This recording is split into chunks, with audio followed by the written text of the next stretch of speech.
El título de este mensaje es El propósito de la Navidad. ¿Cuál es el propósito de la Navidad? Mire, durante estos tiempos la gente está pasando mayormente por una crisis. Ese es el tiempo cuando la gente más refleja sobre el año y su vida. Y para muchos esta Navidad va a ser una Navidad muy triste. Ya sea por cambios, circunstancias en su vida, su familia, ya sea por la preocupación, ya sea por todo lo que está sucediendo en la economía, la inflación, no tenemos suficiente. Y algunos están completamente gozados, olvidándose completamente de Dios. Mire, la Navidad no se trata de los regalos y las fiestas. Ahora, yo no estoy en contra de ello. Yo creo que podemos tener un buen tiempo familiar. Alguien dijo por ahí, quizás hubiera habido más Navidades porque es cuando la gente más se junta y cuando más viene a la iglesia.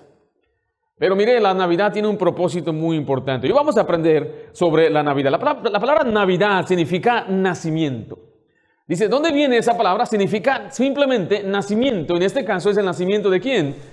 De Jesucristo. O sea, celebramos el nacimiento de Cristo. Jesús nació, dice la Biblia, en Belén. Y Él vino con un propósito. Y es lo que vamos a ver en esta mañana. Pero escriba primeramente la pareja escogida. Cuando Jesús vino, Dios tuvo que escoger a una pareja, vino a una familia. Jesús, siendo Dios mismo, se encarnó, pero obviamente como iba a ser un bebé, necesitaba ser cuidado.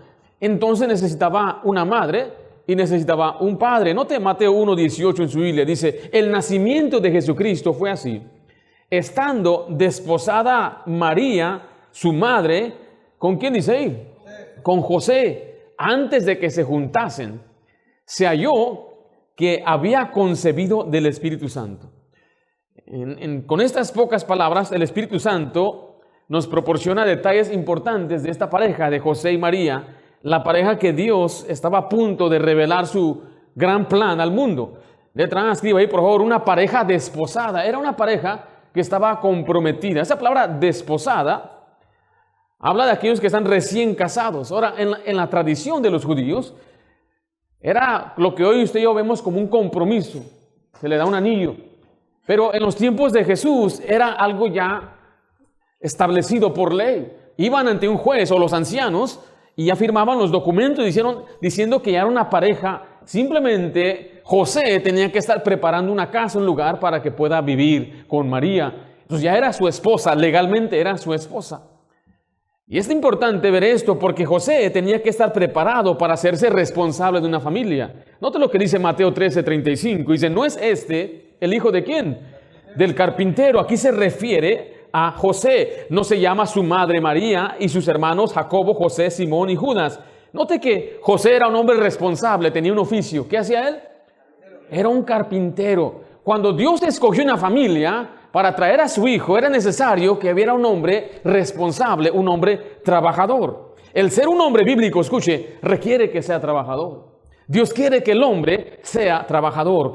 No quizás un trabajador obsesivo, porque también debe tener tiempo para su familia, pero sí debe ser un hombre que debe sostener a su familia.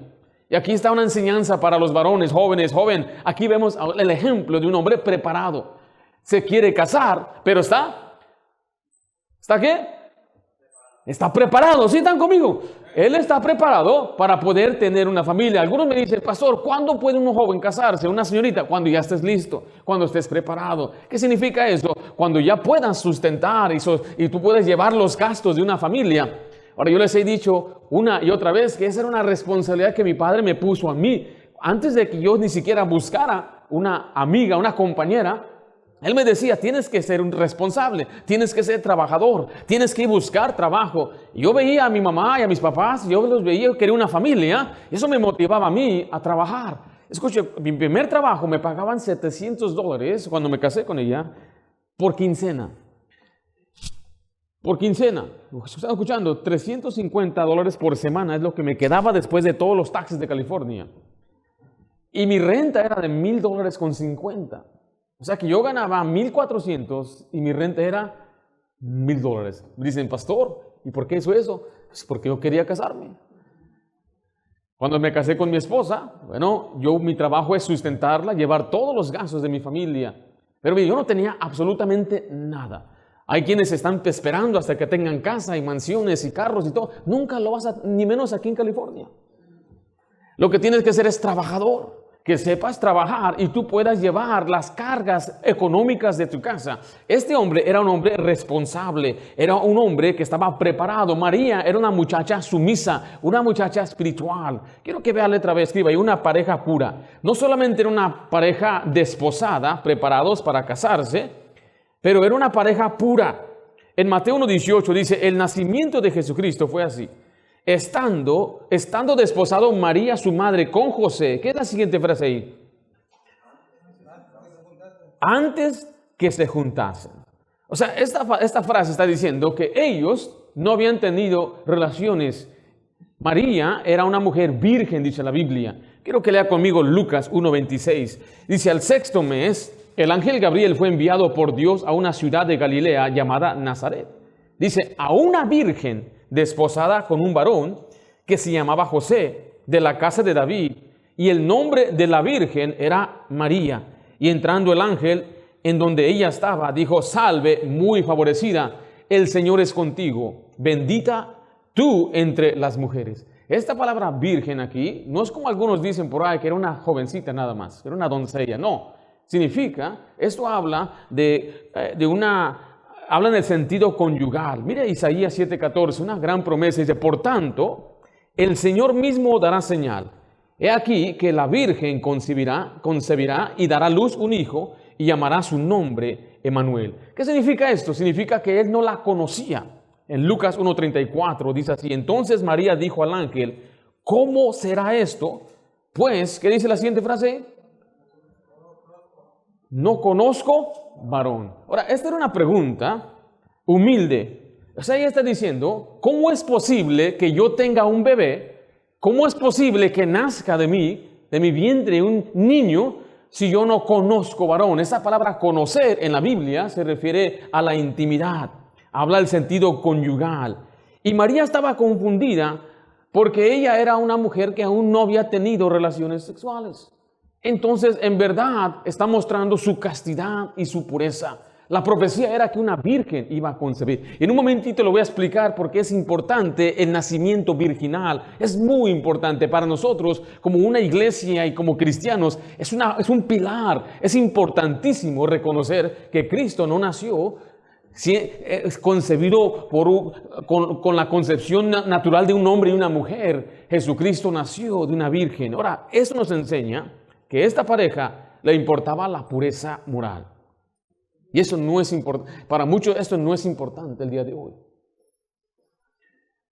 ¿Cuántos jóvenes el día de hoy podrán decir que se están esperando a casarse para poder tener intimidad, relaciones, tocar a una mujer? No se sorprendan que estamos hablando de esto en la iglesia. La Biblia habla mucho de esto.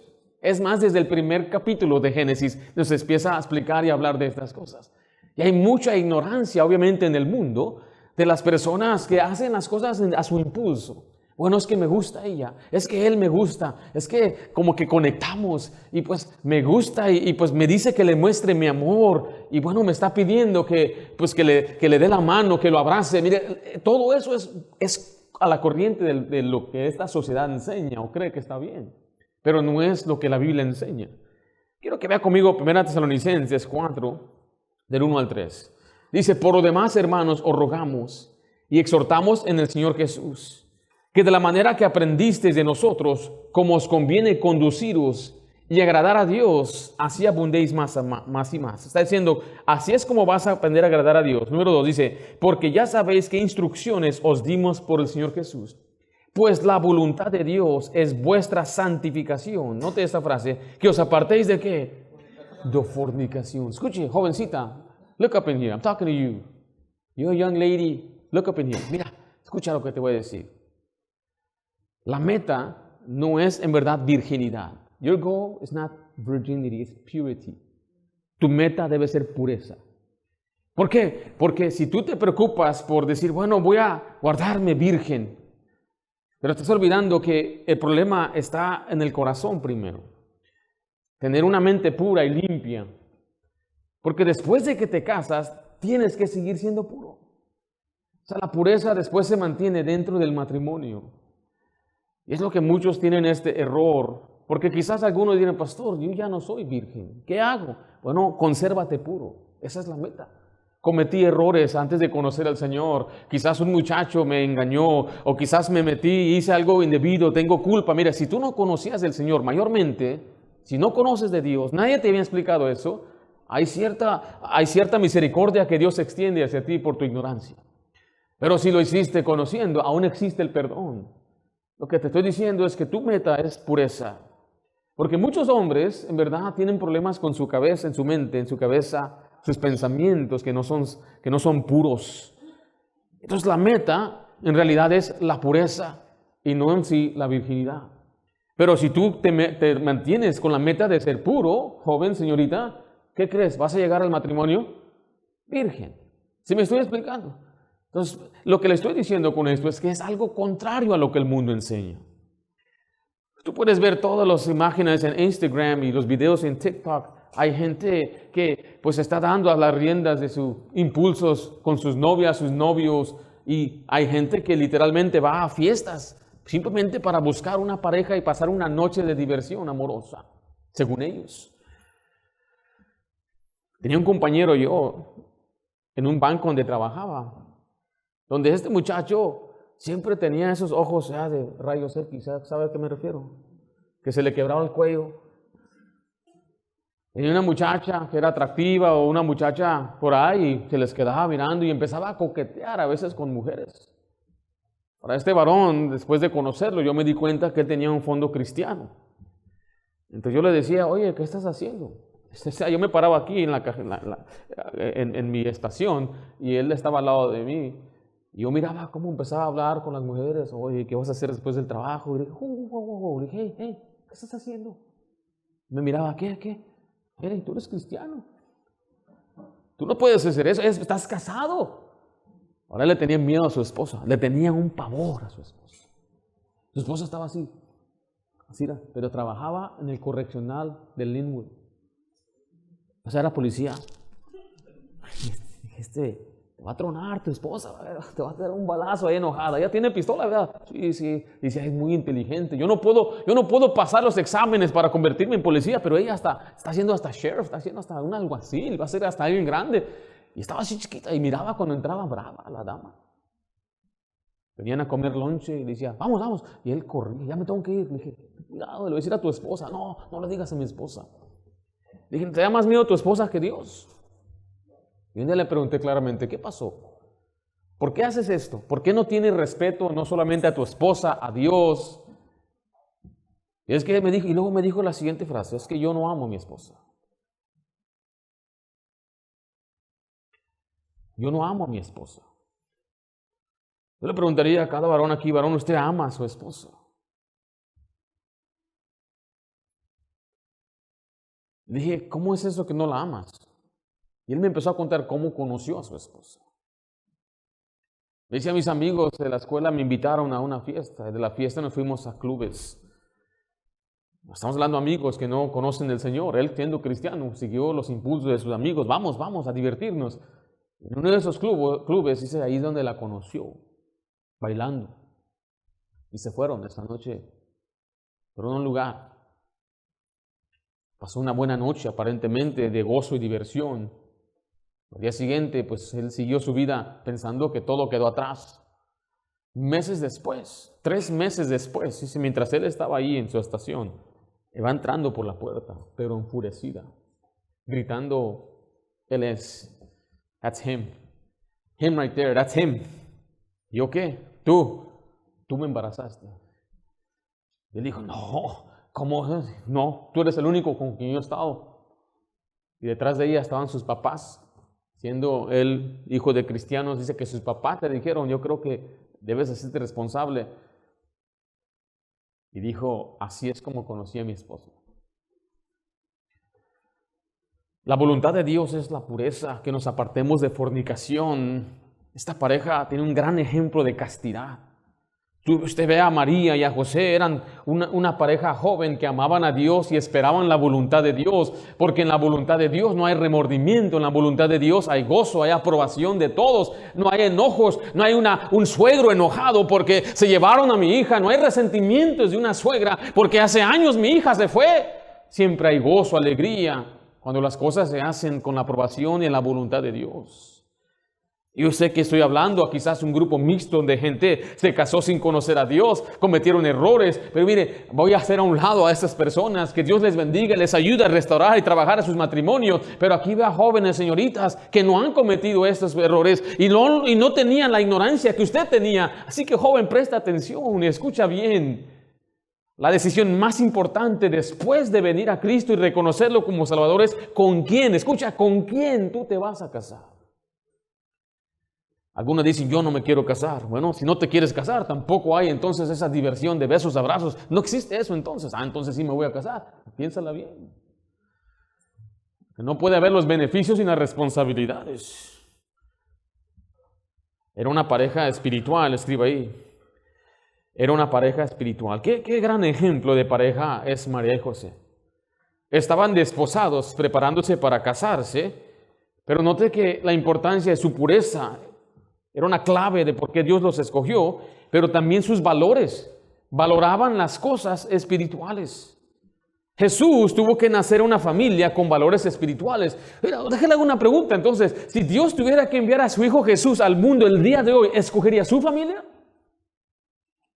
Podría decir el Señor Dios, bueno, esta familia es ejemplar, aquí hay un hombre responsable espiritual, es fiel a Dios, ama a su esposa, una mujer que ama a sus hijos, aquí va a crecer bien Jesús. ¿Qué diría Jesús de su hogar? ¿O tendría que estar siempre, apaguen la tele porque viene Jesús? No, dile a Jesús que dile a Jesús que me fui a trabajar, cuando en verdad te fuiste a otro lugar el domingo en vez de ir a la iglesia. ¿Así me estoy explicando? O sea, que el hogar donde Jesús iba a crecer era muy importante. Se requiere un padre espiritual y una madre espiritual. Una pareja que juntos van a trabajar mutuamente con el fin de llevar a su familia adelante. José, si usted ve en la Biblia, siempre obedecía a Dios. Todo lo que le decía, levántate, toma al niño, vete a Egipto, regresa, era obediente a Dios. María era sumisa. Note Lucas 1:38, dice, entonces María dijo, he aquí, la sierva del Señor, hágase conmigo conforme a tu palabra. Note que la respuesta de las órdenes que Dios le dio a María era la sierva del Señor. Y aquí, si nosotros como padres queremos hijos piadosos, es necesario que usted y yo seamos piadosos. Ahora, si algunos dirían, verdad, no me interesa, bueno, me da mucha pena y mucha tristeza. Más que nada por los hijos que están creciendo en un hogar donde no hay valores espirituales. Quiero que vea lo que hacían con Jesús en Lucas 2:22. ¿Sí lo tienen ustedes ahí o no? Vayan a subirle entonces a Lucas 2:22. ¿Por qué no me dicen nada, pues? Bueno, ¿por qué no me dijo nada, hermano Jorge? Lucas 2:22. Note que Dios sabía de antemano los valores que ellos tenían y que iban a hacer con Jesús. Ellos llevaron a Jesús a presentarlo al templo. Era muy importante. O sea que ellos obedecían la palabra de Dios. En los tiempos de Jesús y en los tiempos de la ley, cuando nacía un niño, al octavo día lo tenían que llevar al templo para dedicarlo y presentarlo y circuncidarlo. Miren Lucas 2:22. Y cuando se cumplieron los días de la purificación de ellos, conforme a la ley de Moisés, le trajeron a Jerusalén para presentarle al Señor, como está escrito en la ley del Señor. Todo varón que abriere la matriz será llamado santo al Señor. Y para ofrecer, conforme a lo que se dice en la ley del Señor, un par de tórtolas o 2 palominos. O sea que ellos estaban haciendo todo lo que Dios les pedía con sus hijos. En este caso con Jesús. ¿Sí me estoy explicando? Era una pareja espiritual que tenía valores espirituales, obedecían la palabra de Dios y hacían lo que Dios les decía con sus hijos. Note en Lucas 2:41, ahí mismo abajito, ellos asistían fielmente a la Pascua. Dice Lucas 2:41, iban sus padres, ¿qué dice la siguiente frase ahí? Todos los años a Jerusalén en la fiesta de la Pascua. Nunca se perdían esta fiesta importante, una fiesta espiritual. Nunca se perdían entonces ir al templo, ir a asistir a la sinagoga, porque dice la Biblia que Jesús iba constantemente a la sinagoga como su costumbre. ¿Dónde aprendió estas costumbres? En un hogar espiritual, con padres con valores espirituales. O sea, la Navidad se trata de esto, se trata de reconocer la importancia de la familia espiritual. Mire, en Génesis 18, 19, dice, hablando de Abraham, Abraham todavía ni tiene hijos, pero note, porque yo sé que mandará ¿a quién? A sus hijos, note, y a su casa después de sí, que guarden el camino de Jehová, haciendo justicia y juicio, para que haga venir Jehová sobre Abraham lo que ha hablado acerca de él. Dice el Señor, yo sé que Abraham va a ser un padre fiel. Abraham va a enseñar a su casa, va a enseñar a sus hijos. ¿Qué tipo de hogar escogió Dios? Note la pareja que escogió. Una pareja desposada, pura, con valores espirituales. ¿Cómo está nuestro hogar entonces?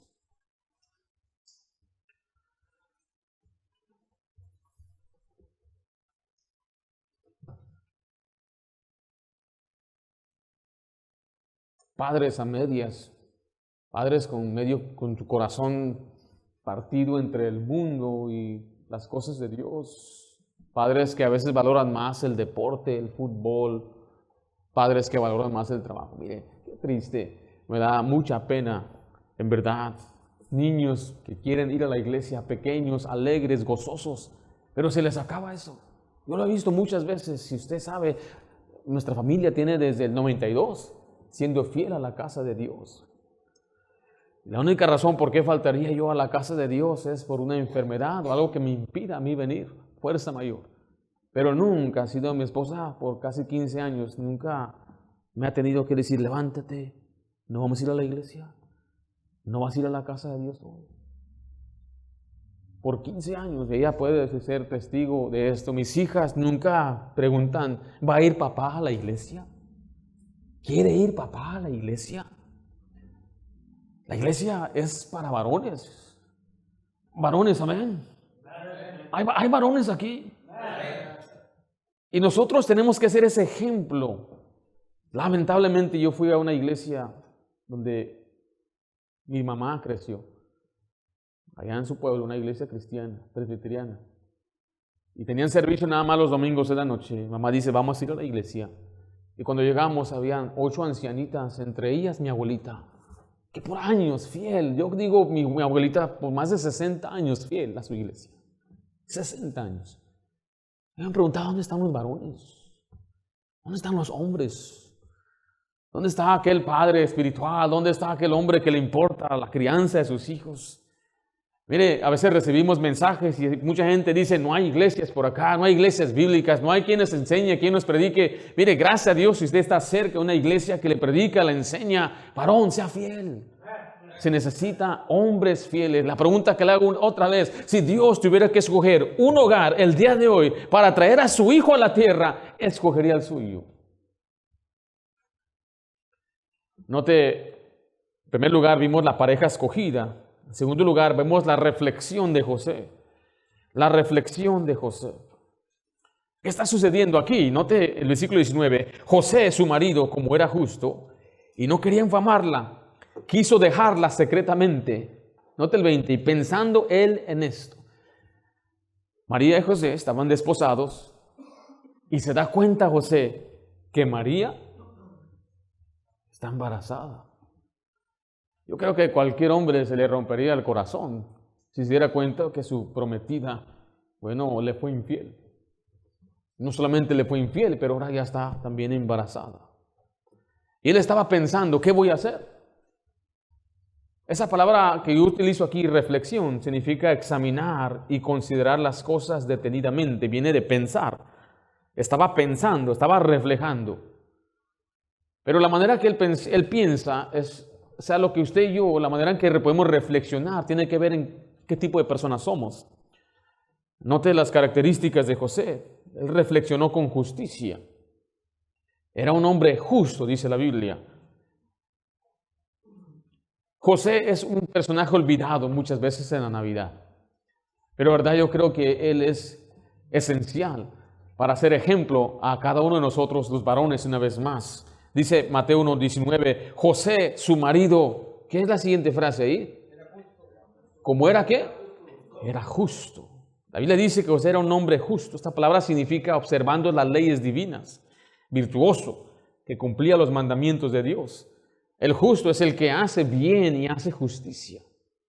No solamente una persona que ha creído en el Señor, sino que vive de acuerdo a la palabra de Dios. Mire Deuteronomio 6:25, dice así, y tendremos justicia cuando cuidemos de poner por obra todos estos mandamientos delante de Jehová nuestro Dios, como Él nos ha mandado. O sea, este es un hombre que vive de acuerdo a la palabra de Dios. ¿Sí vemos aquí? ¿Tiene Biblia usted? Algunos, yo tengo mi Biblia en mi teléfono también. Me gusta leerla en el teléfono. Es muy conveniente. Tengo Biblia en inglés, español, hasta tengo una coreano. Me regalaron. No sé leer coreano, pero ahí está.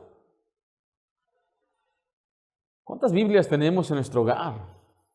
Algunos hasta nos sobran, hasta queremos comprar hasta de forro especial y de cuero. Este es una vaca tremenda y el cuero está sólido. Aquí esto es vinil. ¿Ya? No estoy diciendo nada mal que tenga una Biblia bonita, algunos hasta cierre tienen. Pero lo que estoy diciendo es que importa cuántas Biblias tiene si no las lee. Tenemos Biblia en audio. Escuchamos un montón de cosas menos la Biblia. Yo escucho podcast. Dicen algunos muchachos, yeah, you heard Jesus podcast? You listen to Jesus podcast too? What is that? Jesus podcast? Mateo, Marcos, Lucas y Juan. No estoy diciendo que estamos en contra de leer libros seculares y escuchar y aprender, mejorar, crecer, escuchar predicaciones y enseñanzas, pero nada se compara a escuchar la palabra de Dios. Y para vivir en justicia es necesario conocer entonces la Biblia, y no solamente era conocerla, porque hay un gran grupo de personas que la conocen bien, pero no la ponen por práctica. Este es un problema. Me mandaron un meme. ¿Saben qué es un meme? Una foto, un mensaje. Y dice, no importa cuántos versículos tú puedes compartir en Facebook si no los practicas. Y esto que hace el mundo nos critica a nosotros, que hablamos, que decimos que somos gente del libro, pero no vivimos conforme al libro. Y este hombre, José, era un hombre justo. Un hombre que vivía de acuerdo a la voluntad de Dios, andando en los caminos rectos. Mira, varón, no le molesta cuando usted ve esos programas y escucha tantas groserías, tantas malas palabras. ¿Dónde está la santidad? ¿Dónde está la pureza mental, emocional? Donde yo no quiero que escuchar y ver programas sucios, perversos, pero ahí están muchos sentados escuchando y mirando. Nos hace falta vivir en justicia. En Salmo 106, versículo 3 dice, dichosos los que guardan juicio, los que hacen, ¿qué? Justicia, ¿cuándo?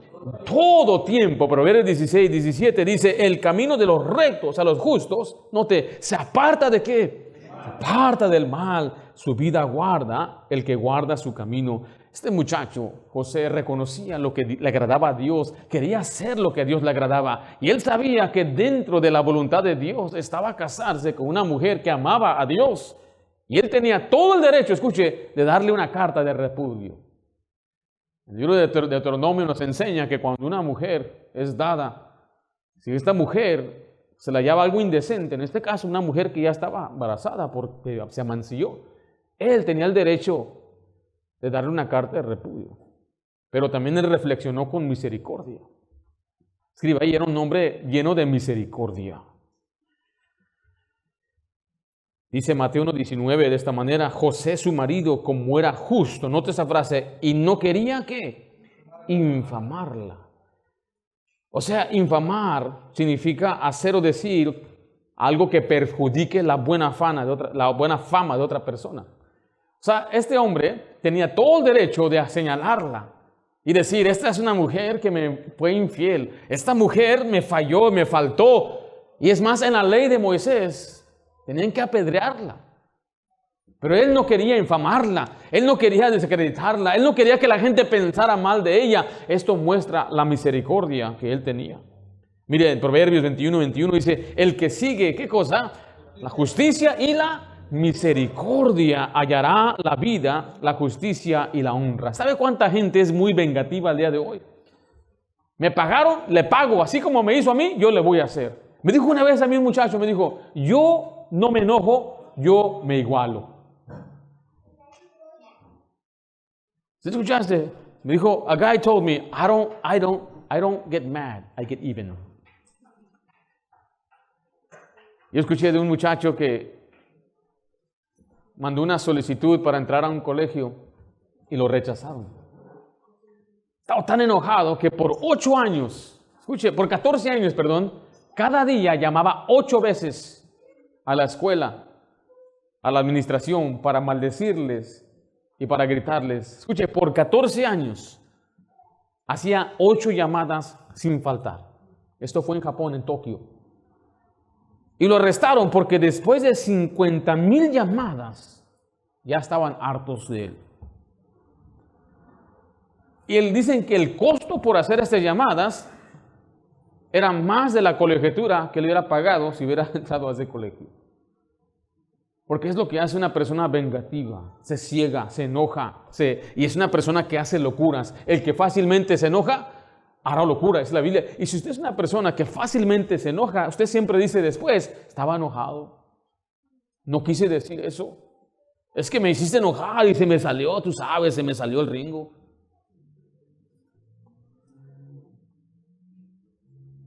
¿Hay enojones entre nosotros? Yo sé, yo soy enojón. ¿Sí, hermano? ¿Usted también? Ya se enojó.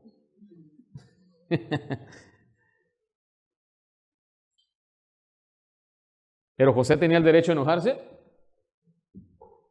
Aparentemente sí. Él fue misericordioso. ¿Por qué? Porque él amaba a esta mujer. Mire 1 Corintios 13:4. Estamos ahí. El amor es sufrido, es benigno. El amor no tiene envidia. El amor no es jactancioso, no se envanece, no hace nada indebido, no busca lo suyo, no se irrita, no guarda, ¿qué? No guarda rencor, no se goza de la injusticia, mas se goza de la verdad. Todo lo sufre, todo lo cree, todo lo espera, todo lo soporta. El amor nunca deja de ser. Ahí está la clave entonces para llevarnos bien. Tenemos que amarnos. Yo voy a mi esposa y le digo a mis suegros, tu hija es perfecta. A mi suegro me dice, ¿en serio? No hay ni un defecto en ella. Mira nada más qué chulada de belleza tengo aquí. Es perfecta. ¿Por qué dicen eso? ¿Por qué? Tampoco tu esposa ya no comete errores. Sí los comete, pero yo no los puedo ver porque estoy enamorado de ella. ¿Sí o no? No te hagas, hermano, no te avergüenza aquí enfrente de los hermanos, ¿okay? No te chives aquí. Aquí en la iglesia me ve muy oficial, muy pastor y todo, no, pero allá en la casa, mira, soy tierno. Abrazo a mi esposa, la acaricio. Yo quiero darle siempre seguridad, que ella sepa que yo la amo y la quiero. Pero no es porque yo soy gran hombre, no, de ninguna manera. Yo veo los mandamientos de Dios y me dice, ¿me amas? ¿Por qué me amas? Y la respuesta que le diría es porque Dios me ha mandado que te amo. No suena muy romántico, ¿verdad? Pero esa es la realidad. Dios nos ha mandado a amar a nuestras mujeres, amar a nuestras esposas. Es una orden que Dios nos da. Porque naturalmente yo soy egocéntrico, yo quiero también lo mío y quiero enfocarme en mí y que ella simplemente esté ahí para atenderme a mí. ¿Sí me estoy explicando? Pero yo tengo que aprender a amar a Dios y Dios me dice, ámame a mí, me amas a mí, vas a amar bien a tu esposa, a tus hijas. Yo amo a mis hijas. Algunas de ellas a veces me encuentro así como, tengo que ser paciente con algunas de ellas. Aquí no hay ni una, gracias a Dios, como estas hijas, todo bien. ¿A qué me refiero, papá? A veces, quiero mandarte al cielo de una vez.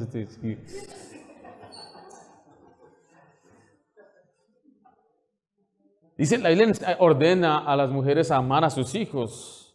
¿Por qué le estoy diciendo esto? Porque tenemos que aprender a ser misericordiosos.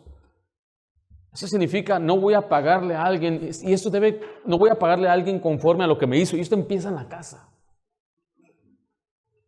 Nuestros hijos nos ven. Muy amable acá, hermano, Dios le bendiga, Dios le bendiga. Y en la casa ven cómo tratamos a los demás. Ellos ven eso.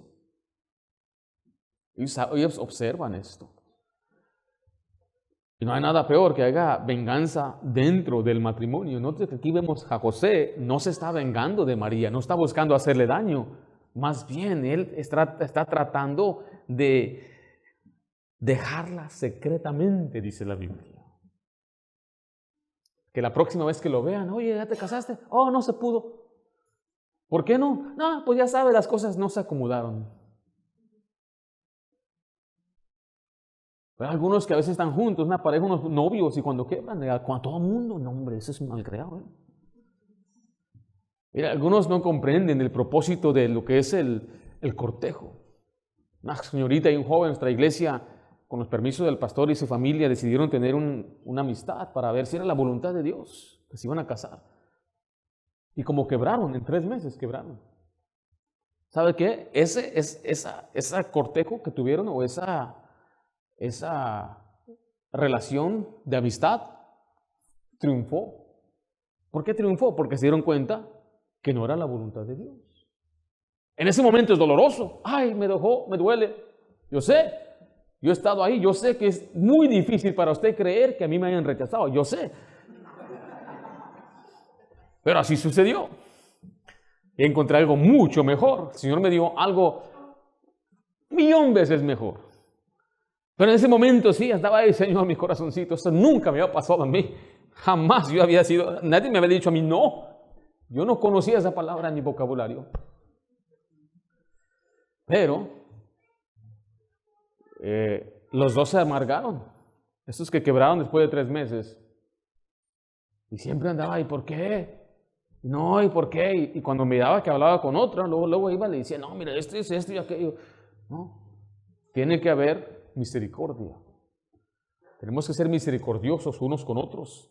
Él reflexionó con paciencia. En Mateo 1:20 dice que él estaba pensando en esto. Quiero que note que él no reaccionó de una forma impulsiva. Muchos de nosotros reaccionamos impulsivamente. Tenemos que aprender a ser pacientes y comprender y poder esperar. O sea, aplicándolo ya a la vida, cuando las circunstancias en nuestra vida cambian y salen fuera de control, tenemos que esperar en Dios. Es que perdí mi trabajo, no se desespere, confíe en Dios. Es que las cosas no van bien como yo pensaba. Este año 2024 no fue el año que yo esperaba que iba a ser. Espere en Dios, no reaccione muy rápido. Espere en el Señor, no sea impulsivo. No sea impulsiva. Nosotros los humanos somos optimistas por naturaleza, porque usted ve el 2024, usted está mirando, ¿va a ser mejor o peor que este año?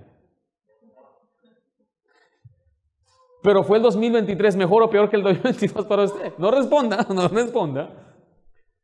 Me refiero en el trabajo y todas esas cosas. Bueno, es que tiene que saber una cosa, usted no está en control, Dios está en control. Y Dios hace, y Él sabe lo que está sucediendo, y usted tiene que poner su confianza en Dios. Recuerde que vivimos en un mundo caído y pecador, donde también está el diablo, que Él también echa a perder nuestros planes. Él viene a atacarnos, Él viene a desanimarnos, Él viene a causar tantos estragos en nuestro matrimonio, en nuestras familias, en el trabajo, en nuestra iglesia. Tenemos un enemigo.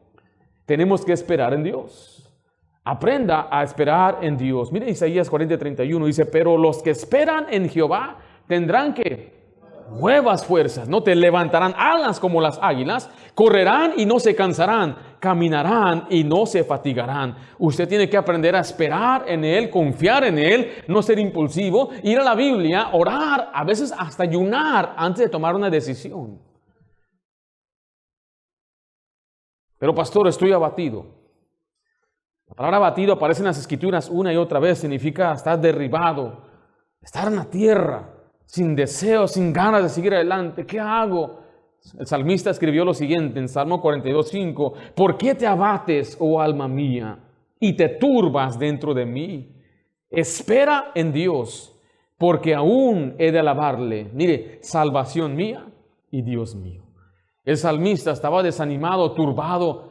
Él decía, ¿por qué? Y él mismo se hablaba, ¿por qué estás abatido? ¿Por qué te espantas? ¿Por qué vives con temor? Aprende a esperar en Dios. Y a veces la gente viene a buscar consejo, y no estoy diciendo que está mal, estamos para ayudarle. Pero algunas personas que ya tienen años de ser cristianos, años de conocer a Dios, me vienen a pedir a veces consejo, pastores, y mi respuesta es, ¿no sabes qué hacer? En verdad, tú no sabes qué debes hacer. No, es que perdí mi trabajo y ¿no sabes qué hacer? ¿Qué es la respuesta a aquella persona que dice, pastor, ya no tengo para pagar la renta? Yo le respondería a una persona que tiene años, ¿en verdad no sabes qué hacer? ¿Sí sabemos qué hacer o no?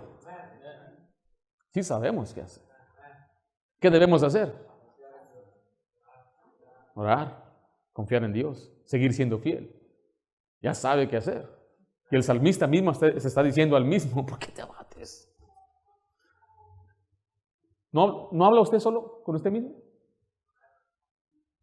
Sí, hay aquí algunos que se hablan ustedes mismos. Pero no en voz alta, ¿verdad?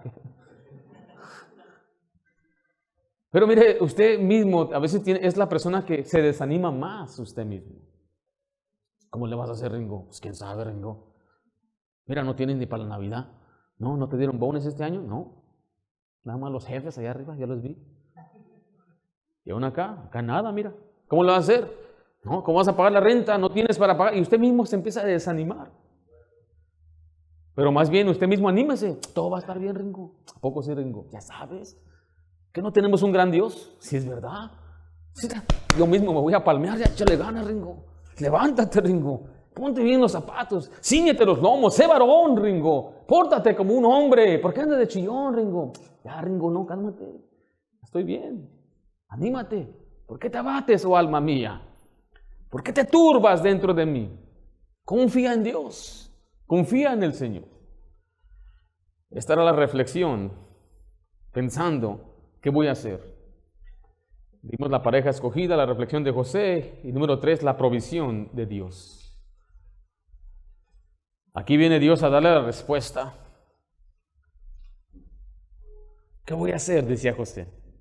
Mire Mateo 1:20, y pensando él en esto, he aquí, un ángel del Señor le apareció en sueños y le dijo, José, hijo de David, no temas recibir a María, tu mujer, porque lo que en ella es engendrado del Espíritu Santo es, y dará a luz un hijo, y llamará su nombre Jesús, porque él salvará a su pueblo de sus pecados. Usted puede pasar tiempo con cualquier niño de 3 años, yo tengo una de 3. Rápidamente se va a dar cuenta que la pregunta favorita de un niño en esta etapa es ¿por qué? Why? Dices, ¿qué es eso? Es un perro que está ladrando. Why? ¿Por qué? ¿Por qué? ¿Por qué ladra?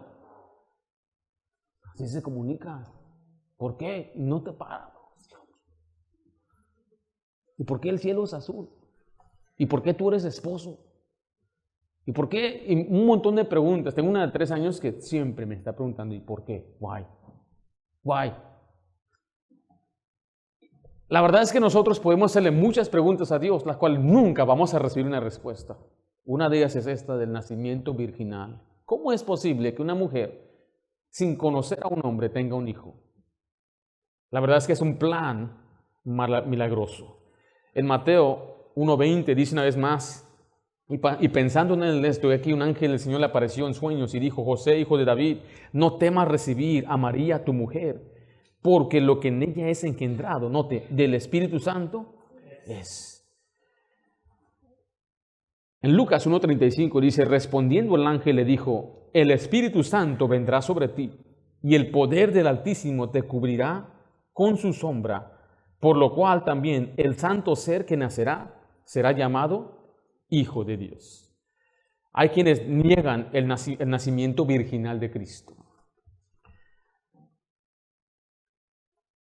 Pero la verdad es que Jesucristo tuvo que haber nacido no de la línea de Adán. Recuerda que el pecado entró al mundo por un hombre y ese hombre era Adán. Y así pasó el pecado a todos los hombres por cuanto todos pecaron. Jesús es incapaz de pecar. Él no puede pecar. Nunca pecó. Dice que nunca salió engaño de su boca. Él fue tentado en todo, en toda semejanza como el ser humano, pero sin pecado. Él fue hasta tentado por el diablo. Y Él venció, Él superó, porque Él es Dios mismo. El nacimiento virginal significa que Él no tiene entonces esta sangre corrompida del hombre. Él era 100% hombre, porque dice la Biblia que Él fue tentado en todo como hombre. Él sufrió todo lo que un hombre sufrió. Sufrió hambre, si ven la Biblia. Él estuvo cansado, estaba agotado. Es más, hasta padeció, estaba preocupado, lloró. Jesús lloró, dice la Biblia. O sea que era un humano 100%, pero también era Dios 100%. Es Dios 100%. En Juan 1:14 dice, y aquel verbo, hablando de Jesús, fue hecho carne y habitó entre nosotros y vimos su gloria. Gloria como del unigénito del Padre, lleno de gracia y de verdad. Hay quienes enseñan que Jesús era simplemente un buen maestro. Y hay sectas allá que enseñan que Él es quizás hasta el arcángel Miguel y que Él simplemente era un buen maestro o un profeta escogido por Dios. Pero la Biblia nos enseña que era más que eso.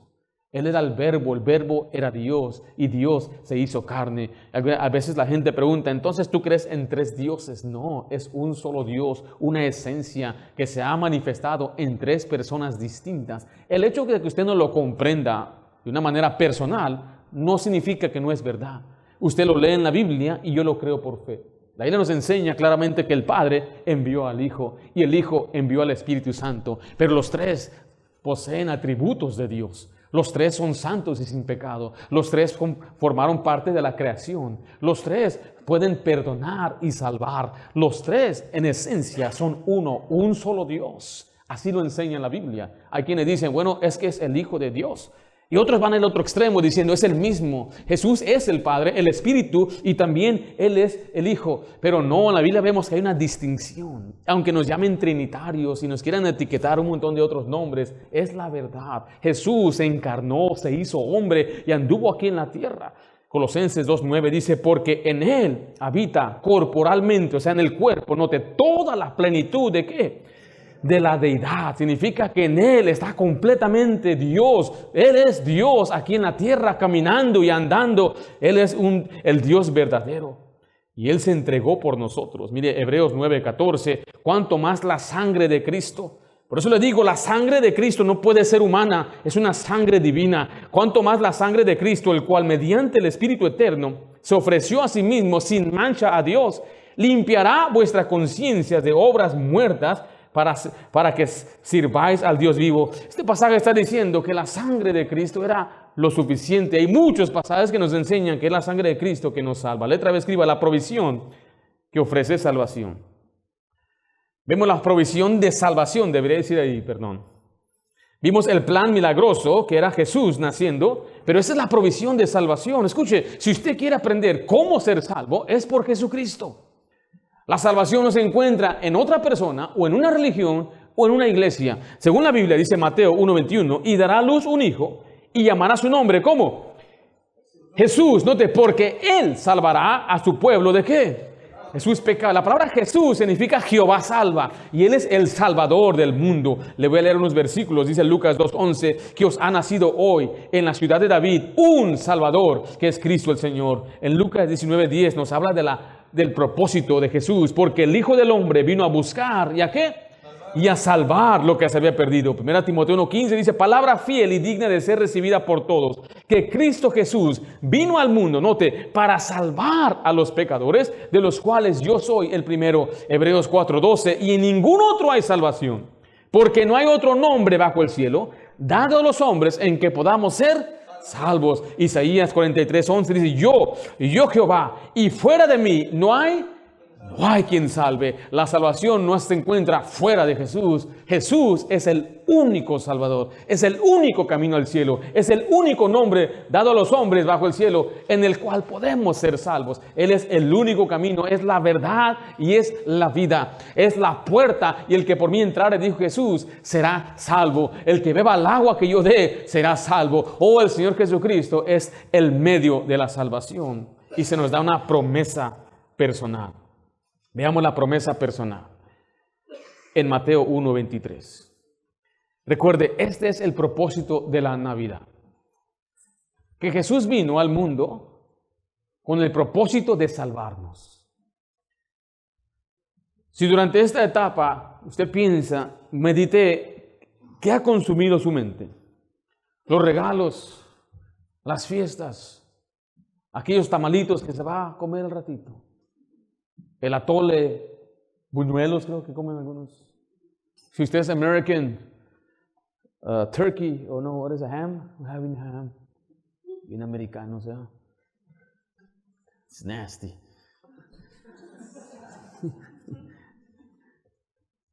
¿Qué más comen los hispanos? ¿Qué comen ustedes? ¿Qué es Navidad? ¿Qué es lo que ustedes comen? Ahí está. Hermanas, ¿usted, hermana? ¿Sí? Hermanos, ustedes. ¿Colombianos? ¿Los colombianos qué comen? Wow. ¿Los peruanos? ¿Oh, ustedes comen pavo? Ay, perdón, disculpe si. ¿Y los americanos? ¿Pizza? ¿Quién va a comer pizza para Navidad? Va a estar cerrado el Little mañana de todos. Les vuelvo a repetir, yo no creo que nada malo en que se haga una tradición, donde como familia nos reunimos y nos obsequiamos y nos compramos regalitos. Yo le digo aquí a los hombres, es especial este día, bueno. O sea, piénsala bien. No tienes todo el año, esfuérzate, perdida una vez al año.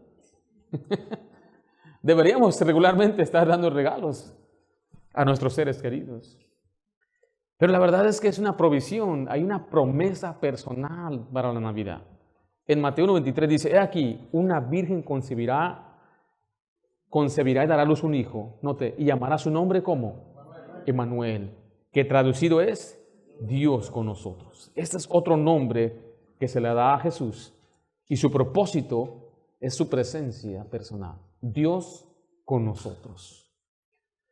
Jesús es Emmanuel, el Mesías nacido de una virgen, porque Jesús era Dios unido aquí y se unió, era unido con Dios el Padre, Espíritu, y ahora vino a la tierra y habitó entre los hombres. En Juan 1:11 dice, a lo suyo vino y los suyos no le recibieron. O sea, los mismos judíos no lo recibieron. Mas a todos los que le recibieron, a los que creen en su nombre, les dio potestad de ser hechos hijos de Dios, los cuales no son engendrados de sangre, o sea, no es porque nací a una familia que soy hijo de Dios, ni voluntad de carne, no es porque guardo los mandamientos en mi carne, ni voluntad de varón, no hay una religión, una persona que le otorgue a usted la salvación, sino voluntad de Dios. Y la voluntad de Dios es que creamos en el Hijo. Entonces le pregunto a usted en esta mañana, ¿usted reconoce, comprende el propósito de la Navidad? La Navidad es recibiendo la provisión que Dios nos da para salvación. Vimos entonces hoy la pareja escogida, vimos la reflexión de José y vimos número 3, la provisión de Dios. Ahora, si usted nos está visitando en este momento, lo que vamos a hacer es orar. Tenemos una ofrenda que levantamos para lo que es la clase, todo lo que es la enseñanza. Terminando esta oración, tenemos un tiempo de refrigerio, tiempo de café. No se vaya. A ver, ¿sí está el café? ¿Listo? ¿El panecito? Muy bien, pero al final tenemos un refrigerio completo. Bueno, tenemos unos tamalitos para usted. Estilo Michoacán. ¿Ok? Vamos a orar. Padre Santo, gracias damos por la bendición que nos das. Bendice este tiempo juntos como iglesia. Gracias damos por el nacimiento de Cristo Jesús. Te pedimos que nos ayudes a poder nosotros siempre reflejar la importancia de este tiempo, más allá de unos regalos, más allá de unas fiestas, más allá de pasar tiempo con la familia, es meditar en esta provisión que tú nos has dado. Una virgen concibió para tener un Salvador perfecto, un Salvador que se entregó por nosotros. Que nadie se vaya de este lugar sin haber podido recibir a Cristo como su Salvador. Te lo pido en nombre de Cristo Jesús. Amén.